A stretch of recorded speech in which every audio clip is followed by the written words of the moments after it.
Shiv Sena senior నేత సంజయ్ రౌత్ త్వరలో party వీడుతున్నారని Maharashtra మంత్రి బీజేపీ సీనియర్ నేత నితీష్ రాణే వ్యాఖ్యానించారు. ఆయన కాంగ్రెస్లో చేరేందుకు ప్రయత్నిస్తున్నారని, ఈ మేరకు ఆ పార్టీలో చర్చలు జరుపుతున్నారని ఆరోపించారు. సంజయ్ రౌత్ రాజ్యసభ పదవీకాలం ముగిసే సమయం ఆసన్నమైంది. ఈసారి ఉద్ధవ్ ఠాక్రే నేతృత్వంలోని శివసేన నుంచి నేతలు విజయం సాధించడం కష్టమే.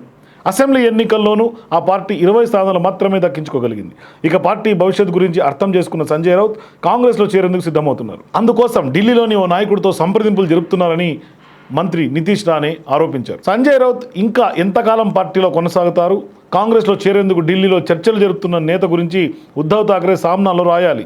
సంజయ్ రౌత్ కూడా తన ఉద్దేశాన్ని అధికారికంగా ప్రకటించాలని ఆయన డిమాండ్ చేశారు.